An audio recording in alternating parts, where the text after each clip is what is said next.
7 things a narcissist's demonic spirit does when it fears you. You were never meant to live on your knees. You were never meant to tiptoe through toxic relationships, hoping to avoid an explosion. You were born for more: power, clarity, peace, and purpose. But something came for you, something twisted, something dark. It wore a smile but delivered shame. It whispered love, but it was rooted in manipulation. It wasn't just personality. It was spiritual. A demonic presence hiding behind a charming mask.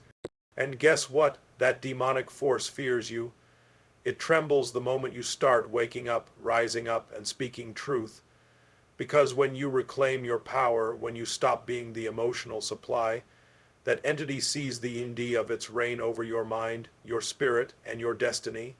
Today, I'm pulling back the curtain on the 7 things a narcissist's demonic spirit does when it fears you, so you can recognize your rising strength, own it fully, and never bow to darkness again. ID tries to smear you before you speak. When the narcissist senses you're about to break free, they don't wait around to see what happens. That demonic spirit inside them scrambles into action because it knows that truth is lethal to deception. And you're becoming a truth bearer. That's terrifying to them. Not because of who you are right now, but because of who you're becoming. The more you speak, the more they lose. They race to be first. First to talk, first to twist the story, first to cry out in pain. They aren't trying to tell the truth. They're trying to burn the bridges before you walk across them. They're throwing paint on your name because your clarity is coming for their kingdom of control. Understand this. Smearing is not a side effect of the narcissist's fear. It's their primary weapon. Because if they can control how others see you, they can delay their own exposure. And exposure is the one thing their spirit cannot survive. They'll twist your words. They'll take your deepest moments and frame them as flaws. They'll gather allies not because those people believe in them, but because they fear the light you carry. This isn't drama. This is a coordinated spiritual defense against your awakening. And what makes it so insidious is how calculated it is. They plan the timing. They plant the seeds, and the moment you speak out, someone already has doubts about your story. That's no coincidence. That's the smear campaign in motion. It's a form of soul sabotage. The smear campaign is a signal. It means you're about to step into power they never wanted you to own. It means you're about to become the version of yourself that no longer tolerates manipulation.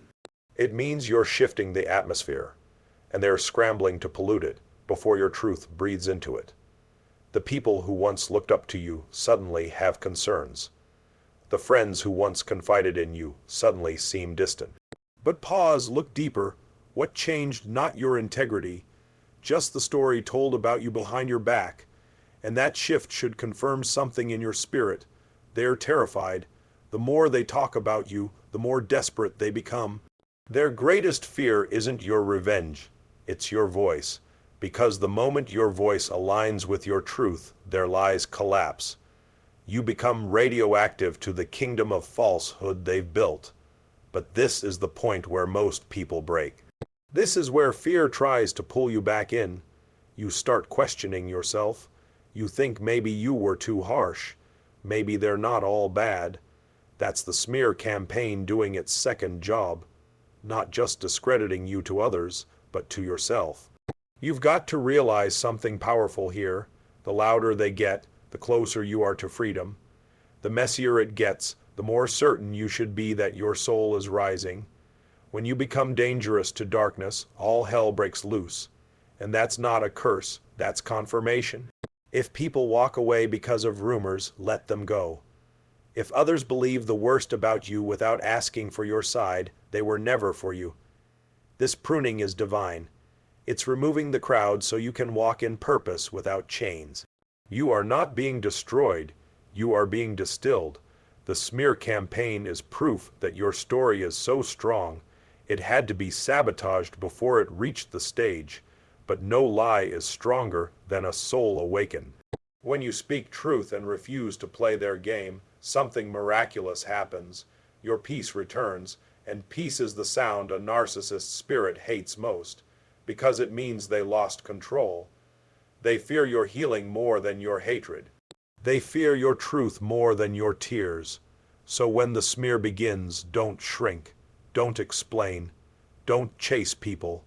Let your life tell the truth they tried to silence.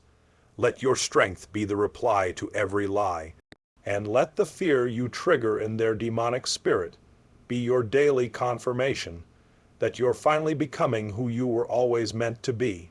IT mirrors your power to confuse you when a narcissist's demonic spirit feels you slipping away. It doesn't chase you with fists, it chases you with flattery. It doesn't beg, it adapts. Suddenly, they become everything you ever wanted. Every value you hold, they now hold. Every boundary you've set, they now honor. But don't be fooled. This isn't change, this is mimicry. It's mimicry designed to disarm your discernment. Why do they mirror you? Because they lost control. And when a manipulator loses control, they reach for disguise. They believe if they become the reflection of your healed self, they can re-enter your soul undetected. But what they're copying isn't love, it's your light.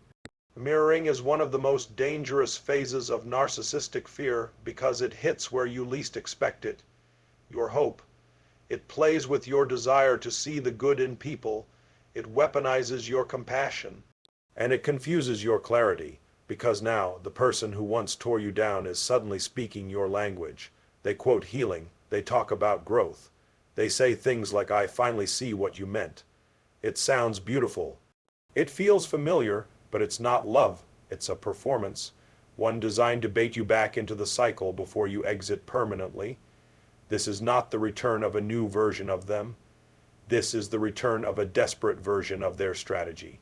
Because they know you've awakened, you've started seeing the patterns, you've started calling out the gaslighting, the blame, shifting, the manipulation. So now they have to confuse you with what seems like alignment. But the truth is, mirroring is not authenticity, it's panic. Panic from a spirit that knows if you fully believe in yourself, if you truly trust your gut, if you don't doubt the red flags this time, it's over. And they know it. They copy your values, but they don't live them. They use your language, but not your heart. They give you the illusion of connection, but beneath it is still the same cold strategy. Because the spirit of narcissism cannot love. It can only consume, and it will shapeshift into anything to keep the supply alive. They'll go to therapy, talk about childhood trauma, admit to past mistakes. But watch closely. Do they change, or do they just confess? Because confession without transformation is just manipulation with a halo.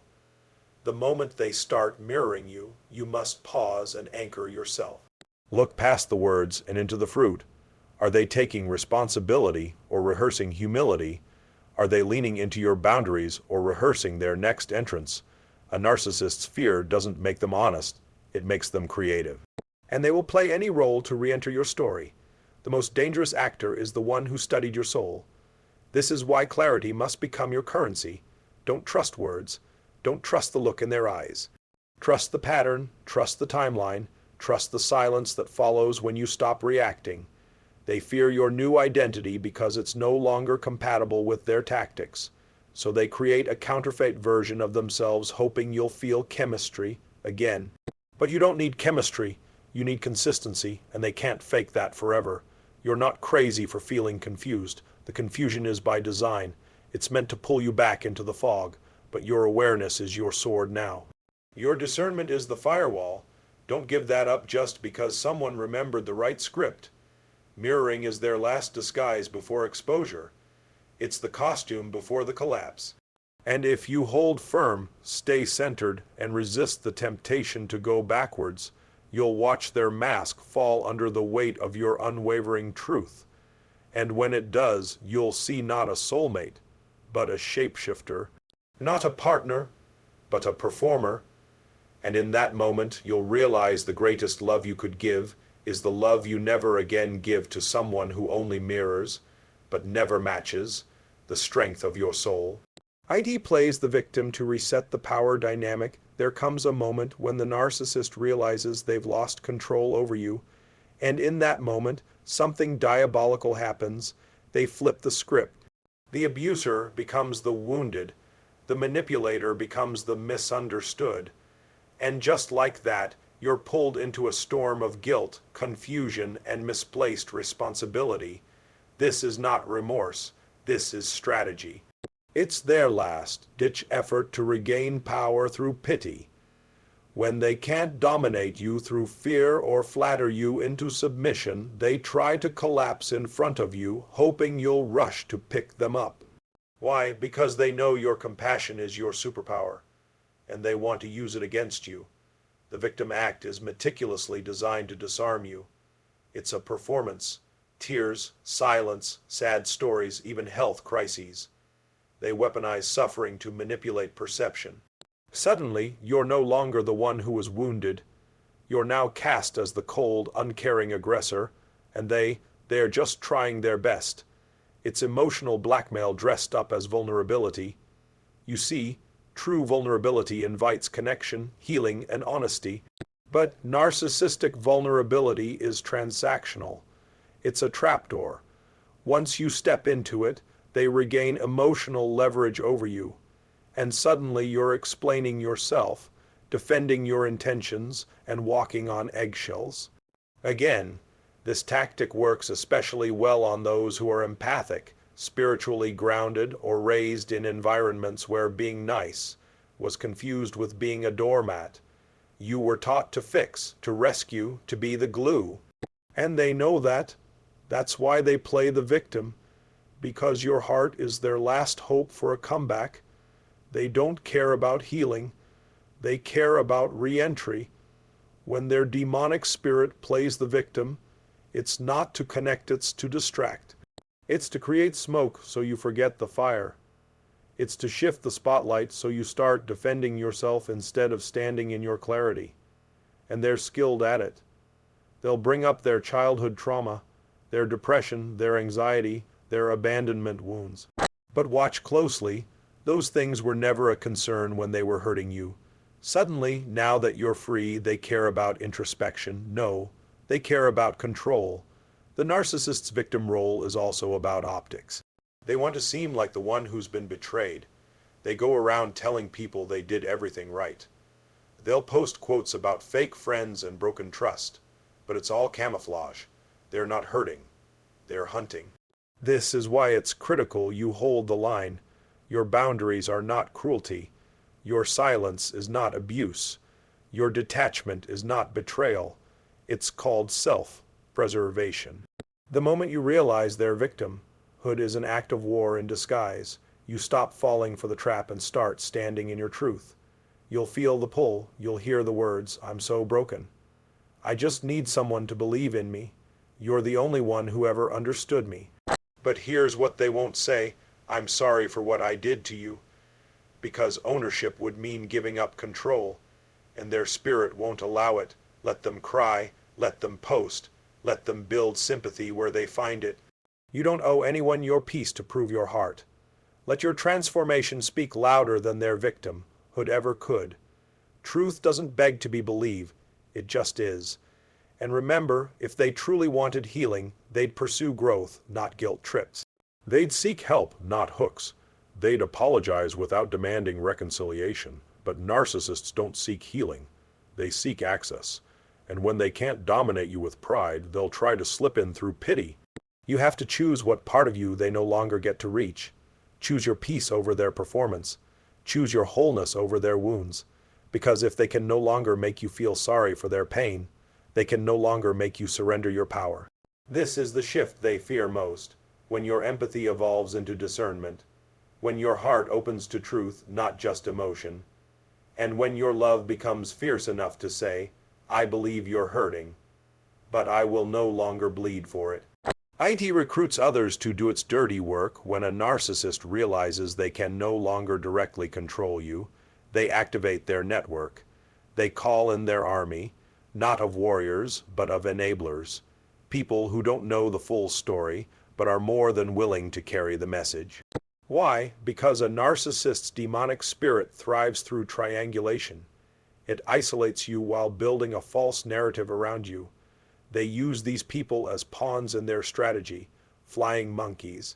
Covert operatives, people who speak with concern, who check in on you just to collect intel, And behind every fake "are you okay" is a toxic whisper waiting to be spread behind your back. This isn't about you anymore. It's about preserving the narcissist's false identity. The mask must remain intact. And if that means turning your community, your friends, or even your family against you, they'll do it. Because if they can't have you, they want to make sure no one else truly sees you. What makes this tactic so disturbing is how subtle it often begins. Little comments, casual questions. "I just don't understand why they're acting like this. They seem different. I heard they've been going through something. These sound innocent, but they're planted bombs." They want you confused. Is this person really on my side? Do they know what's happening? Should I defend myself?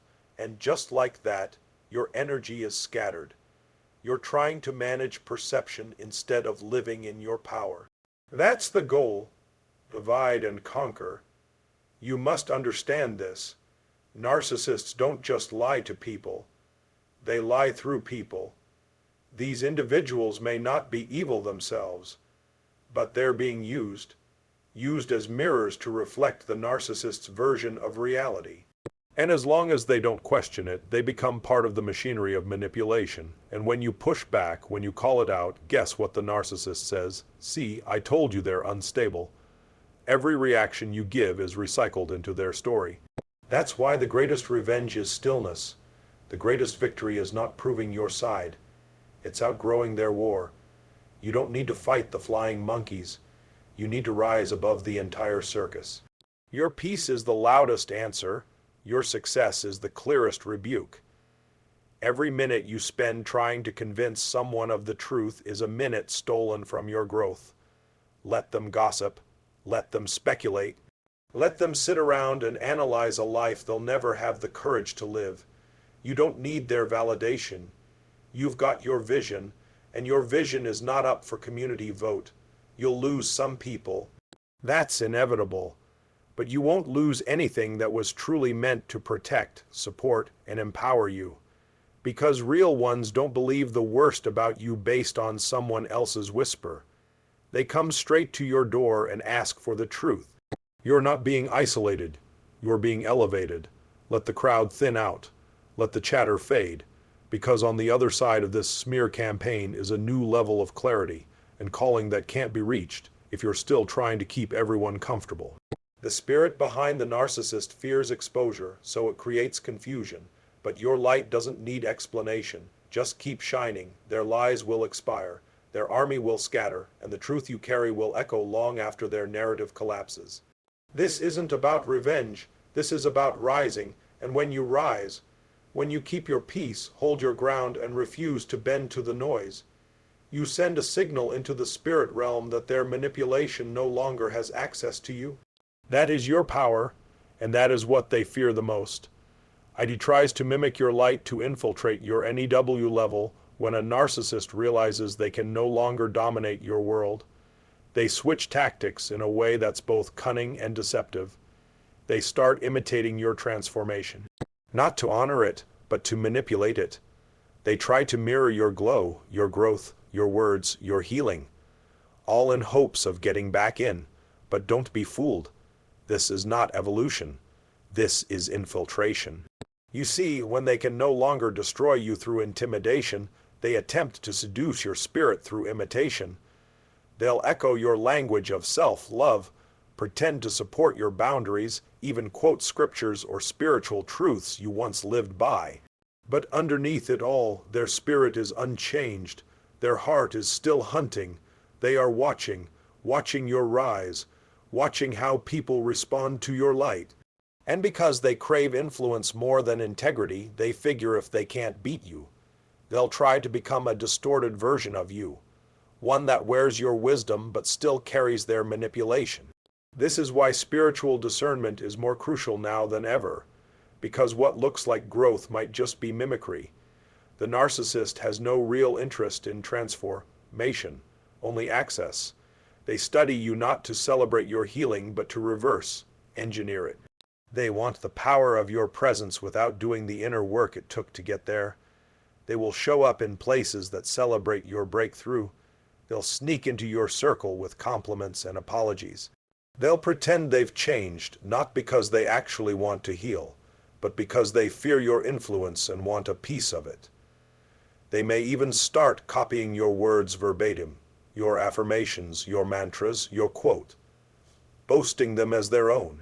Why? Because they're hoping someone in your world will see them and question your authenticity. They want to confuse the spiritual radar of those around you.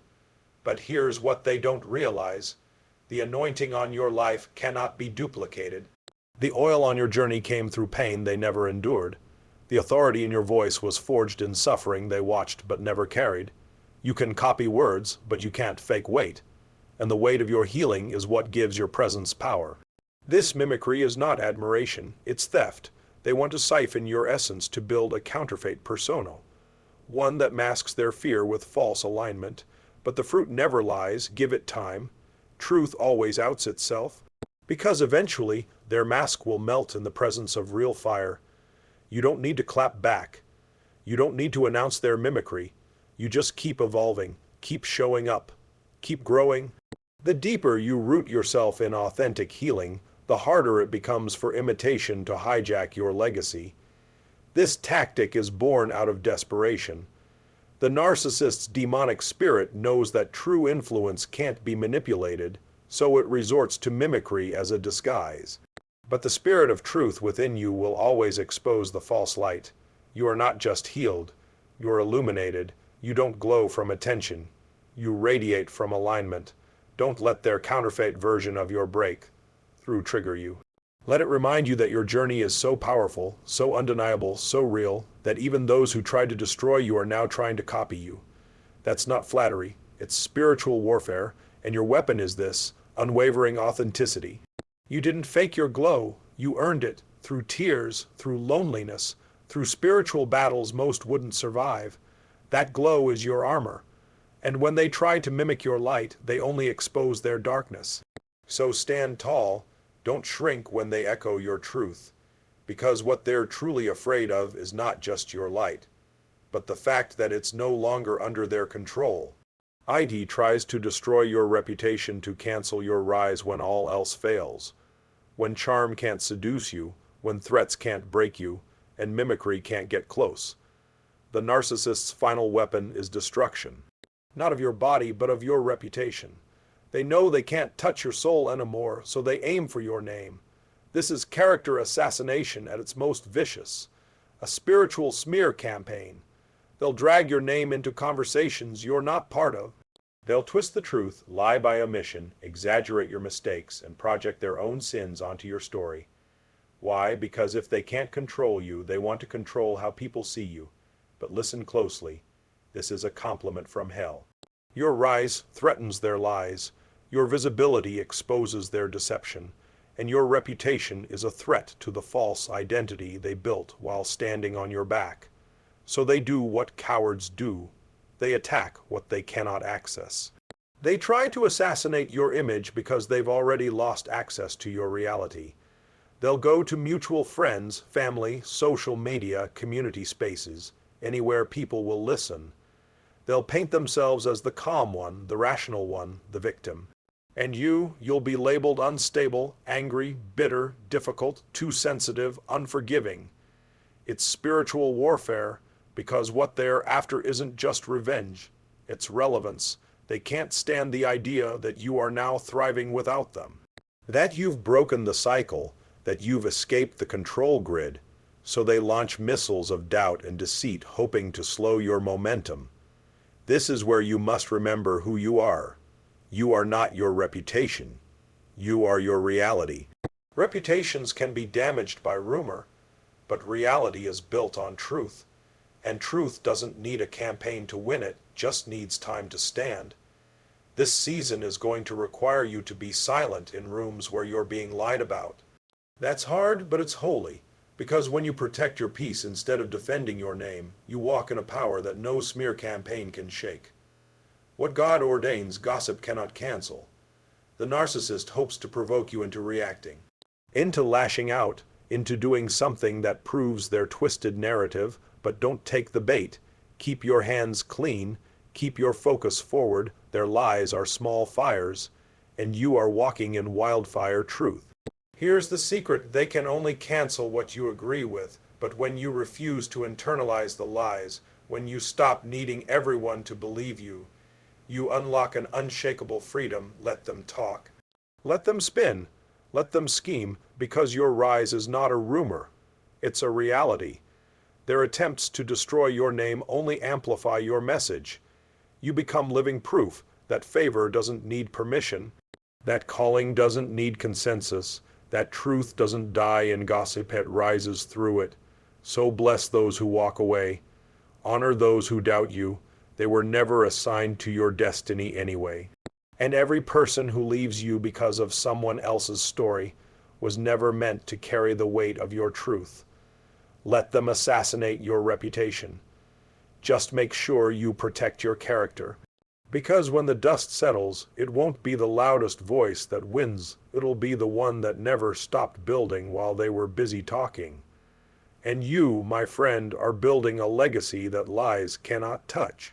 That's why they fear you, that's why they attack, because they know something you may have forgotten. Your rise was never up for debate. It was destined. The rise they feared has already begun. You've seen behind the mask now. You've looked the narcissist's demonic spirit in the eye and watched what it does when it fears your power. It scrambles, it mimics, it gaslights, it sabotages, it flatters, it smears. It does everything but tell the truth, because the truth is, you are no longer under its control. This entire time, you thought you were the broken one. You thought something was wrong with you. But in reality, what was wrong was that you were too powerful for their manipulation to hold forever. You were too self-aware to stay blind, too divine to stay caged, and they knew it. That's why they tried so hard to beat you before you discovered who you really are.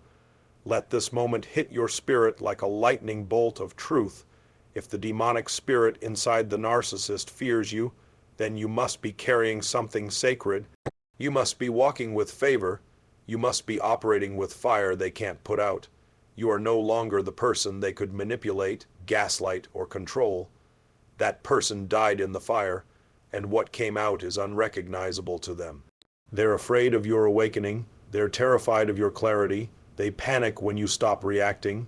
They crumble when you start healing, because every step you take toward freedom is a step away from their control. And when control is gone, the narcissist's demonic spirit has nothing left but chaos. But that chaos cannot touch you anymore, because now you see the game, you know the cycle, and most importantly, you know your worth. You've come too far to go back to small. You've lost too much to bow to fear. You've endured too much pain to live anything less than free. This isn't just about narcissists. This is about reclaiming your birthright. Your voice, your truth, your calling, your joy, the part of you that they tried to shut down. It's roaring back to life, and when you speak now, the room shifts. When you move now, darkness trembles. When you rise, hell panics. So don't tiptoe. Don't water yourself down. Don't dim your light just to make a demon comfortable. Let your healing be loud. Let your glow be visible. Let your boundaries be a weapon. You don't owe anyone an apology for surviving. You don't need permission to be powerful. The narcissist feared you because they sensed what you're only now beginning to fully embrace. You are dangerous to darkness. You are a weapon of truth. You are a mirror they can't manipulate. You are the answer to prayers you didn't even know you were fulfilling. And now that you've seen what they do when they fear, you never let them get close enough to try again. This is your line in the sand, your turning point, your awakening, because the rise they feared, it has already begun, and there's no going back.